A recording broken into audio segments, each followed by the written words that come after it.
Rod D. Martin. He's the founder and CEO of Martin Capital. He's a technology entrepreneur, an investor, a futurist. He's from Destin, Florida. Fox Business calls him a tech guru. Gawker once labeled him a brilliant nonconformist, while Britain's Guardian described him as a philosopher capitalist. Blaze TV, which was me, named him one of America's leading public intellectuals. And that's what I called him. I stand by it. Rod was part of PayPal's pre-IPO startup team, serving as special counsel to founder and CEO Peter Thiel. He also served as policy director to former Governor Mike Huckabee. And we've been friends for over 2 decades, and I'm pleased he's back in the Economic War Room. We had him just a few conversations ago, episode 333, but one of the topics I wanted to discuss with him was space, and we ran out of time. Rod, welcome back to the Economic War Room. Good to be here. Are you up for talking about space today? Always. All right. So your Substack is rodmartin.org. People, when they hear you speak, they're going to say, how do I follow this guy? Is that the best way to get you?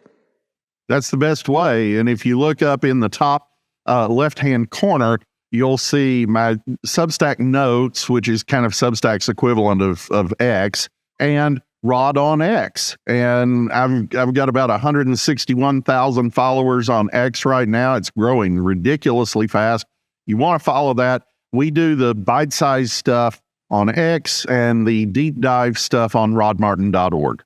I love it. X is great. I've watched your growth. I mean, from 20,000 to 160,000 in just a few weeks. It's amazing. But one of your posts that you put out was military Starship, how SpaceX is about to make America globally dominant. In that one sentence, I'll tell you what I like. I like military Starship, that's a cool thing. I like SpaceX, that's a cool thing. And making America globally dominant, I think that's a great thing, especially with President Trump in office. Can you describe what you brought about in that article? I mean, you ran it past me and Frank Gaffney before you published it, and I loved it. I thought it was brilliant. What drove you to write this? Oh, I've been talking about this, as you know, for years. I've talked about this on your show years ago, just not at this level of detail. It just needed writing. It's time for people to actually start understanding what it is we're talking about here. Starship is not something that Elon has ever conceived of in the way that NASA has traditionally conceived of anything. You know, we built a handful of Saturn V's. We were going to build a handful of SLS, which I think is probably going to get canceled now, and rightly so, because it's about $4.1 to $4.5 billion a launch. It cost $900 million to deploy the entire 3rd Infantry Division to Iraq, but $4.1 to $4.5 billion per launch for a fully expendable rocket that can take a handful of people to the moon. It's absolutely absurd. And Starship is going to be able to do 100 or 200. I mean, nothing like that has ever existed. And it's 100% reusable. So you're talking about operating costs in the neighborhood of $2 to $5 million a flight, not $4.5 billion. I mean, and you get to reuse the rocket. You get to reuse the ship. And it is a ship, and it's really a big deal. But because of on-orbit refueling, you're also able to take the full payload anywhere in the solar system. So, you know, you're not talking about a tiny little capsule getting to the moon. You're talking about 100 tons getting to the moon or 200 tons getting to the moon. Let's jump in right here. Here's your summary statement. It says, Starship makes possible a world where the U.S. can deploy an entire armored division anywhere on Earth in under an hour and supply it entirely from home. Hegemony doesn't begin to cover it. I mean, I'm thinking back those board games I'd play, war board games, and you'd have to move. It's excruciatingly slow to move in Risk, an army somewhere, and you move a step at a time. You said in under an hour, and you can do it entirely from home. That sounds like science fiction to me. Yeah. And it's about to be very real in the same way that, you know, you're flying biplanes in 1925, and by 1945, you're nuking Japan. I mean, a couple of years after that, breaking the sound barrier. These technologies, you know, may take a while to ramp up, and then all of a sudden they reach a certain critical mass. And that's what's happening here. Starship again, is Elon's dream to completely give humanity access to space, to actually make humanity a multiplanetary species. So he's designed the whole thing not only for complete reuse and these huge payloads, but to build tons of them. Star Factory down in Starbase, Texas, is designed to build a Starship a day. So, okay, in 3 years' time, you've got 1,000 Starships if you want. Now, who might want that? I mean, obviously, Elon wants it to go to Mars, but the Pentagon is going to be absolutely crazy at some point over the idea of a fleet of military starships. Because again, at 200 tons per starship, you're going to have to redesign it a little bit to serve basically as a fancy C-5A. I get that, but it's already designed to land on uneven terrain on other planets. It's already designed to offload huge amounts of cargo from the top of the rocket down to the bottom. All those things are already baked into the cake.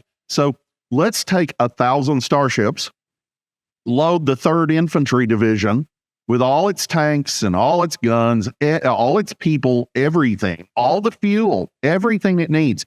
In 1990 and 91, it took us 6 months to get the Army in position in Saudi Arabia. Same thing in 2002 and 3. We're talking about an hour. I mean, obviously that doesn't include getting the stuff to the rockets and loading and unloading, but travel time, 40 minutes anywhere on Earth. And we'll probably talk about this in the next segment, but I think it's highly defensible. I've had some comments on the article like, yeah, they're going to shoot this down with ABMs. Not with Iron Beam. You know, we're working on directed energy weapons that are just astonishing even now. Give it 20 years. And these things are going to be highly defensible with power requirements that are quite doable. And you're going to be able to land anywhere with anything and resupply from home. And it's 100% reusable, so you don't throw the money away and start over, which we'll have to talk about the economics of this, which you dove into beautifully in your Substack, explained how it would work. So we're going to need to take a break. When we come back, we'll talk on the economics, how it's reusable, why everybody wants it, how this kind of makes Elon a superhero. You know, he went from a guy you worked with a quarter century ago to the richest man on planet Earth now. And then, after we talk about the economics, how it's going to change the world, I want to get into science fiction, and I want to talk about, you know, does this really make for a Star Wars or Star Trek future? We'll be right back with Rod Martin after this break. In uncertain times, finding stability in the economy can feel challenging. But what if you could navigate economic volatility while honoring your biblical values? At Timothy Plan, they believe this balance is possible. Timothy Plan filters its volatility-weighted ETFs and family of mutual funds through a biblical pro-life and pro-family lens, so you can see competitive returns and moral responsibility, helping you to weather the economic storms. With Timothy Plan, align your investments with your values while adapting to our ever-changing culture. Since 1994, Timothy Plan has been recognized leader in biblically responsible investing. Timothy Plan, your bridge between faith, finances, and the future. Visit timothyplan.com or call 1-800-TIM-PLAN or 1-800-846-7526. Investing includes risk, including possible loss of principal. Before investing, carefully consider a fund's investment objectives, risks, charges, and expenses contained in the prospectus available at timothyplan.com. Here's a $10 bill. It's got the picture of Alexander Hamilton on the front of it. You know, it's kind of sad. When I was 10 years old, everything that I could buy for $1 now costs about $10. That's the cost of inflation. It's just paper. It's not backed by anything. You can't exchange it for gold and silver. You used to, but you can't do that anymore. And that's unfortunate. You know, pirates wouldn't accept this. Pirates, they wanted gold and silver.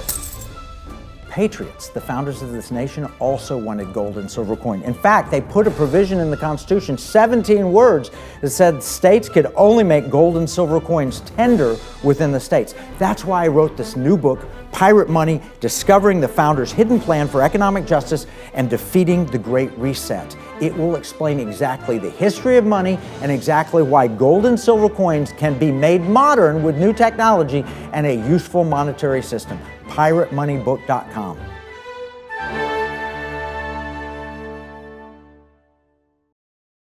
We're talking with the great Rod Martin. We're talking about space, something he wrote about in his Substack, which, by the way, his Substack is amazing every day. You know, whether he's talking about Davy Crockett and how it set the future for America, or whether he's talking about taking Starship into space and changing the military landscape forever.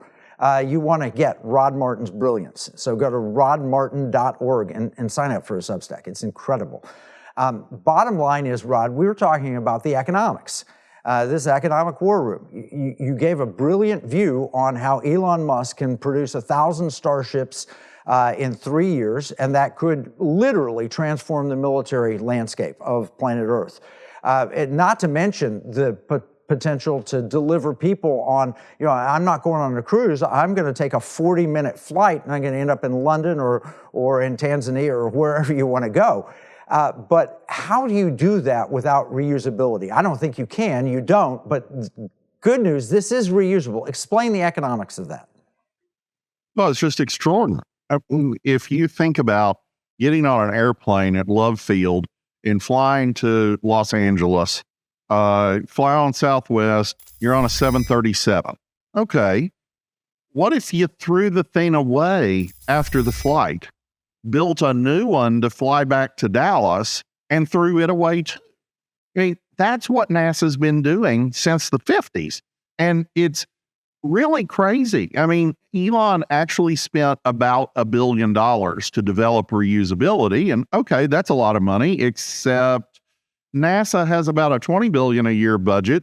Defense Department has an even bigger space budget, you know, on average over all these decades. They could have done this a long time ago, but there are a lot of political reasons they didn't. And honestly, Boeing and Lockheed didn't care. They're making money on these cost-plus contracts. Why should they innovate? And this space industrial complex has honestly stolen our future. It's just horrifying.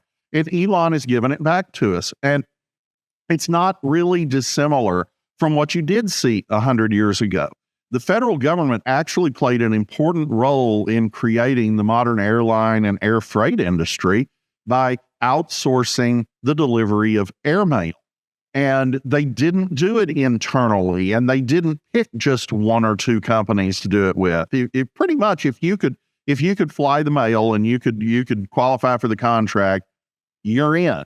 And that created a boom in aircraft manufacturing and in airlines. Let me just jump in with a personal story on that. I've studied Eddie Rickenbacker at great length, and Rickenbacker was running that mail at Eastern Airways, and FDR decided to take it away from the private contractors, internalize it, and put it on the Army Air Corps, which of course caused fighter pilots didn't know how to fly airmail across the country. And that's why one of the reasons Rickenbacker also hated socialism. But your point is incredible. How do we went from 100 years ago, where we have the first flights, we go from Kitty Hawk in how many years land a man on the moon?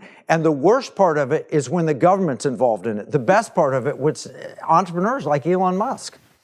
Yeah, and you have to facilitate that with laws that permit such entrepreneurship, which simply did not exist until pretty recently. And I have to hand it's the only thing I can praise Barack Obama for.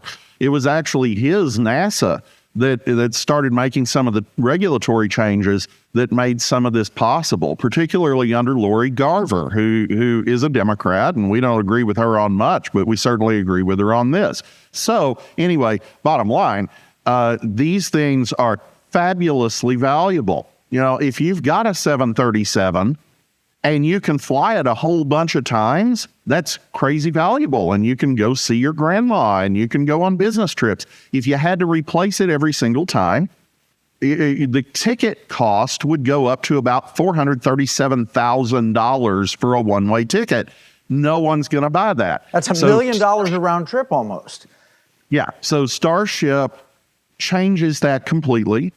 And it changes it for the military. Elon's already shown us what he wants to do with his Earth-to-Earth videos, showing that flight from New York to London, 23 minutes, to Singapore, 40 minutes. It's It's just extraordinary. And yeah, I mean, you've got all the infrastructure issues that you're going to have with any new technology. So what? I mean, it wasn't long ago that we didn't have charging stations for your Tesla, and now they're everywhere. So, these are solvable problems once the finances work.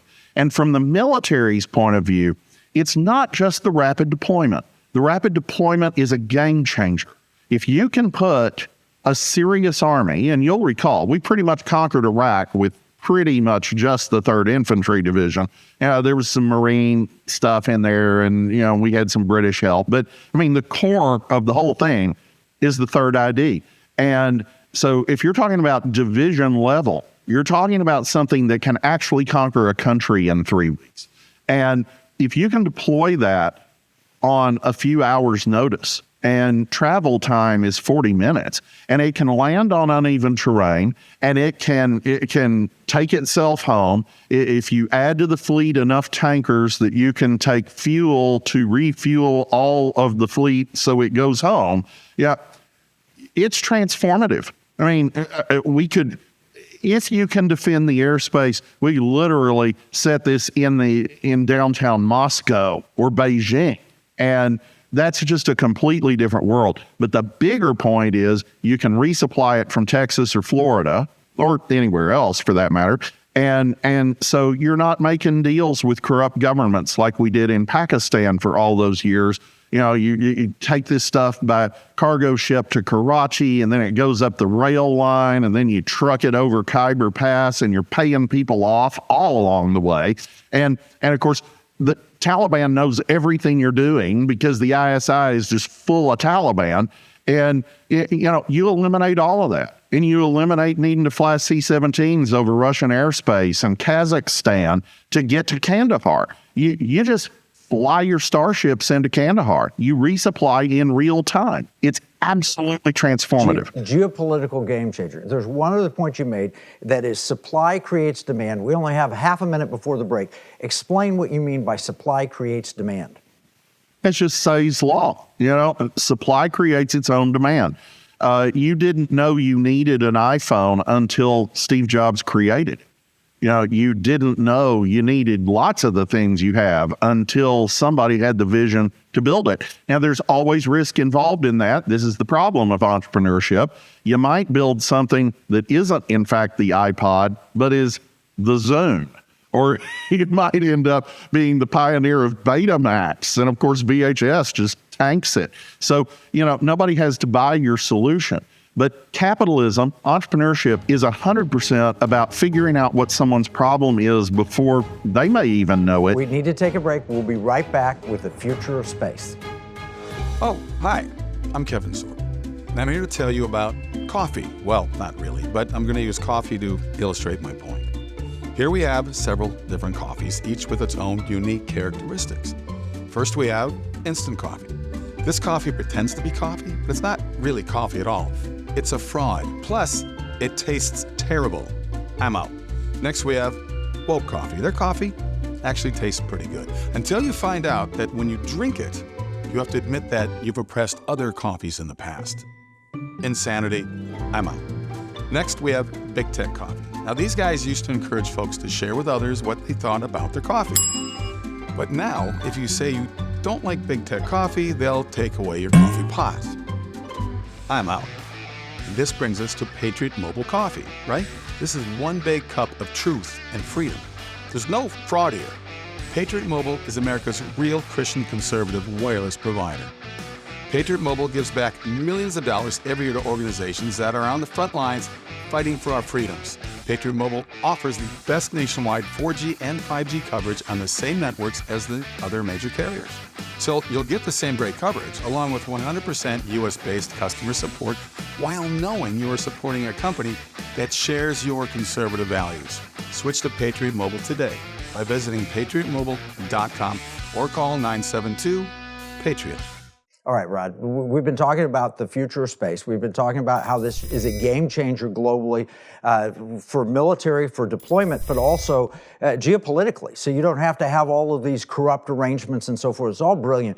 But in some ways, Starship is just the early stage. It's like the Wright brothers airplane compared to where we're going. I know you're a big fan of science fiction, Star Trek, Star Wars, Battlestar Galactica. We've had great conversations. How does this lend itself? Where does Starship take us? Where is first contact? Explain what that means for our viewers. And where will we be as a race, as human beings, 200, 300, 400 years from now?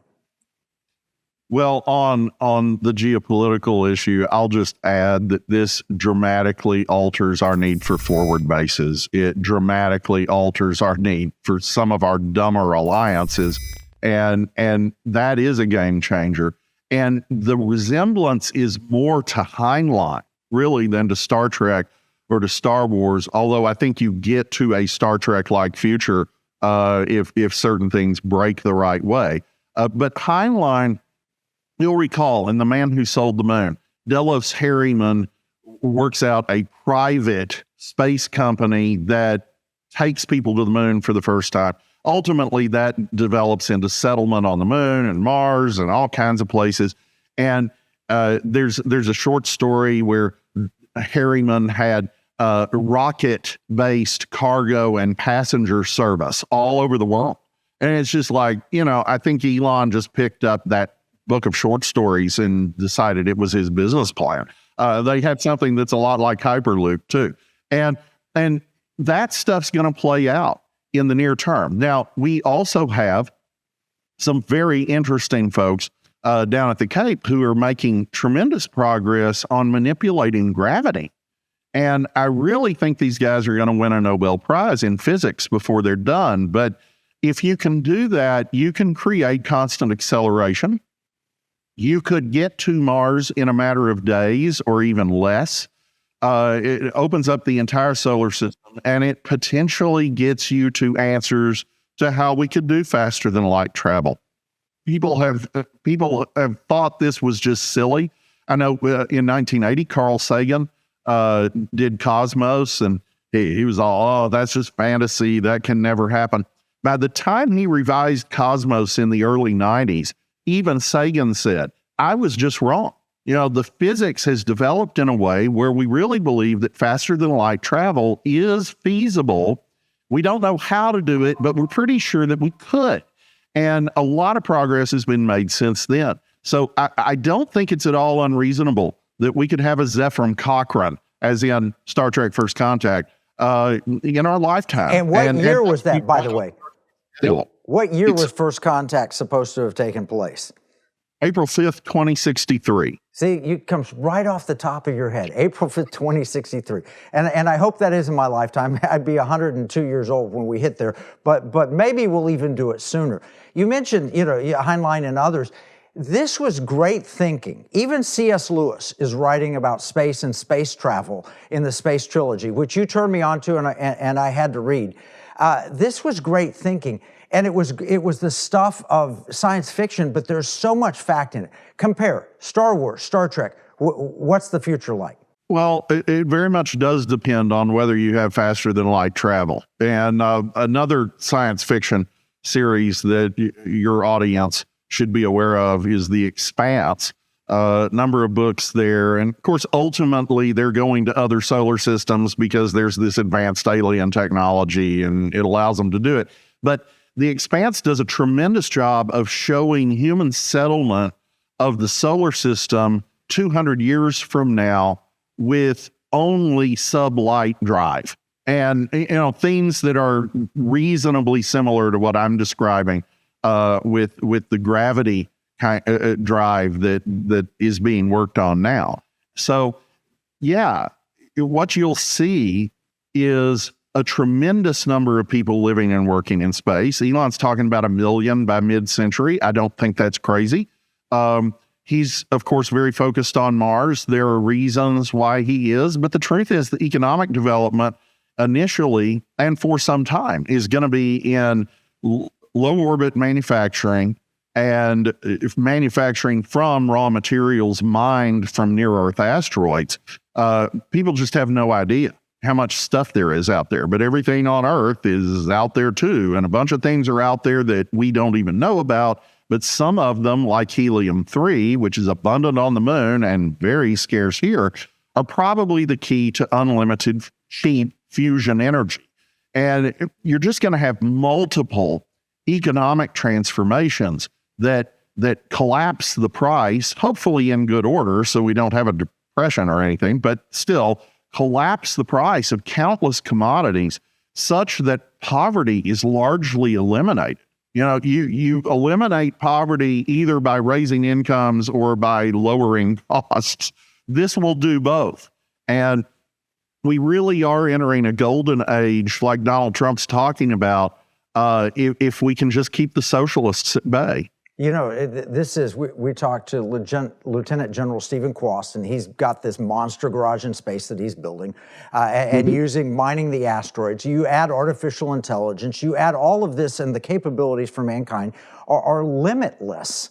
And I believe that's the way God designed things.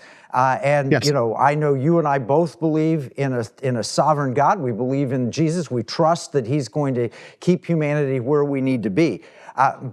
And all of that is true. I think, though, that we have a brilliant future in front of us, and you're going to be one of the leaders helping us get there. But I got to ask one question. What's your favorite Star Trek series? Is it Deep Space Nine? What is it? Oh, far and away Deep Space Nine. And, you know, it's still a prisoner of its time. It's broadcast television in the 90s. So, you know, it's not what we're used to now on streaming, where you've got an hour-long mini movie every week and, you know, they do a 10-episode season. These were still long seasons, and they've got commercial breaks, and the pacing is the way it used to be. But it was one of the very first to do a proper story arc across all 7 seasons. They clearly had a plan from the beginning, and it's a brilliant story. And it gets into some of the nitty-gritty of the cultural and economic issues and religious issues that other Star Treks have never touched. I also, and Rod, thank you so much. I also love Strange New Worlds and some other amazing things that they're doing. All right, the best way to follow Rod Martin is rodmartin.org. This guy is a Renaissance man. He can geek out on Star Trek and Star Wars, or he can tell you how to solve the problems of the United States today.